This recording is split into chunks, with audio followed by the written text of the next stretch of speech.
Joseph, Hiram, William e John sono intrappolati.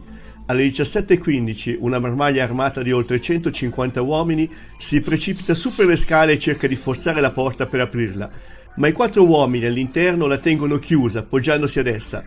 Decisa ad entrare, la marmaglia spara attraverso la porta e colpisce in viso Hiram, che esclama: «Sono un uomo morto!».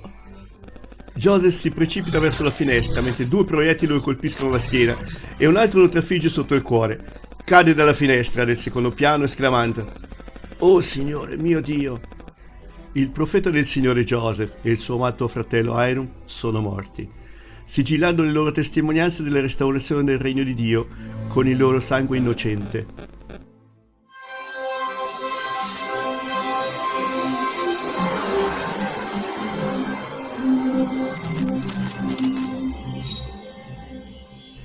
Ora Joseph sapeva che se non si fosse consegnato, la violenza della plebaglia sarebbe aumentata a Nauvoo, così se ne andò per proteggere i santi che amava. Prima di partire per Carthage, Joseph parlò a una grande folla di santi e concluse dicendo: «Vi amo con tutto il mio cuore. Voi siete stati al mio fianco nell'ora delle afflizioni ed io sono disposto a sacrificare la mia vita per preservare la vostra». Hiram accompagnò volentieri Joseph al massacro, dicendo: «Sia che vivremo, sia che moriremo, accetteremo il nostro destino».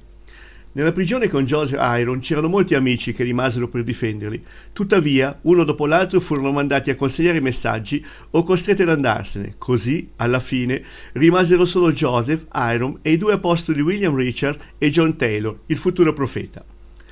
A Wheeler, Joseph aveva promesso che un giorno i proiettili gli sarebbero volati intorno e lui non sarebbe caduto. Infatti, in mezzo alla gragnuola di proiettili, solo uno gli sfiorò la punta dell'orecchio, mantenendo quella promessa. John Taylor fu colpito da 4 proiettili, ma sopravvisse. Affinché la legge dei testimoni del Signore potesse essere adempiuta, egli mantenne questi 2 apostoli in vita affinché fossero testimoni oculari del martirio. Ma perché successe tutto questo? Ora, la risposta migliore fu data a Lucy, madre di Joseph e di Hiram, mentre supplicava Dio per capire perché i suoi figli erano stati presi. Sentì una voce rispondere: «Li ho presi con me, affinché possano riposare». Ma perché la plebaglia li voleva morti? Beh, c'erano molte ragioni. Alcune delle principali erano che a loro non piaceva la rapidità con la quale la Chiesa stava crescendo, o quanto i santi prosperassero in fretta. Molti ex membri cercavano vendette personali contro Joseph, chiamandolo un profeta decaduto. L'ultima goccia fu quando Joseph ordinò la distruzione del giornale della tipografia che stampava bugie e notizie false sulla Chiesa. Questo portò Joseph e Hiram ad essere accusati di sommosse tradimento. Un processo fu tenuto a Nauvoo da un giudice che non era un membro della Chiesa ed entrambi furono trovati innocenti da tutte le accuse. La gentaglia insistette tuttavia che andassero a Carthage per un altro processo, con un giudice e una giuria di sua scelta. Ora, il piano di Satana era che il profeta venisse brutalmente assassinato in modo che la Chiesa di Dio fallisse di nuovo, come era successo nelle passate dispensazioni. Ma proprio come il martirio di Cristo, questo atto finale non vanificò l'opera di Dio, perché Joseph diede volentieri la sua vita per Cristo. È la Chiesa di Gesù Cristo e non la Chiesa di Joseph Smith. E anche senza Joseph come profeta, la Chiesa di Gesù continua a diffondersi e a riempire la terra. In una lettera illuminante, Phoebe Woodruff scrisse: «Questo non fermerà l'opera più di quanto non abbia fatto la morte di Cristo. Credo che Joseph e Hiram siano là, dove possono fare molto più bene alla Chiesa ora, di quanto erano con noi». Ma i santi erano confusi senza il loro grande leader. Tuttavia, Brigham Young testimoniò che Joseph aveva dato ai 12 apostoli tutte le chiavi del sacerdozio e tutto ciò di cui avevano bisogno per andare avanti. Mentre parlava ad una riunione, molti videro e sentirono Joseph nel volto e nella voce di Brigham. La maggioranza dei santi credette che Gesù Cristo avesse scelto Brigham e i 12 apostoli per guidare la Chiesa.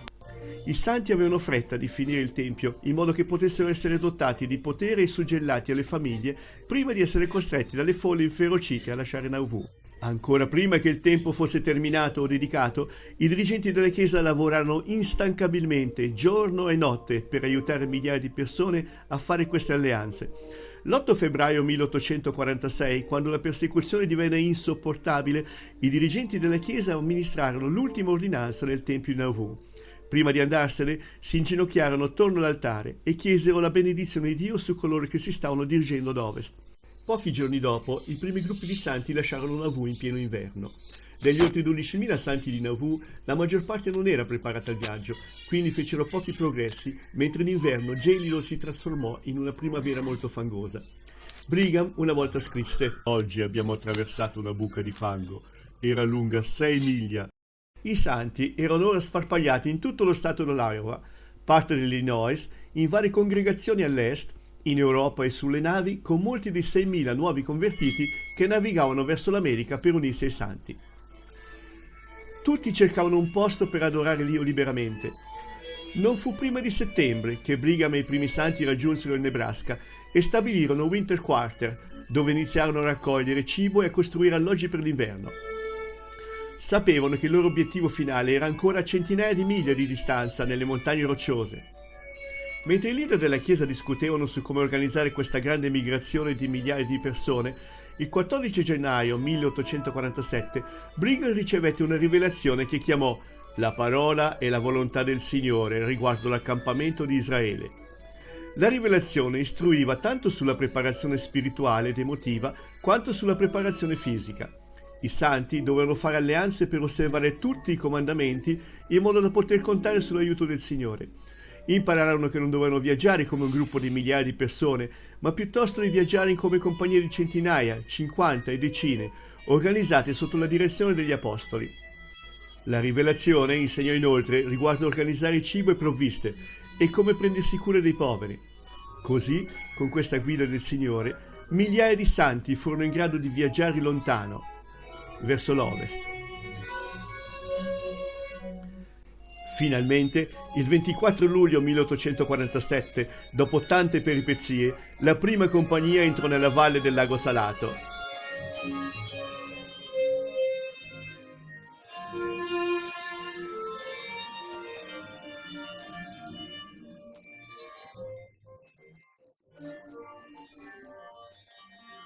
Ci vuole molto per fare questi video, così per mantenere la fruizione online gratuita per tutti, considerate la possibilità di donare.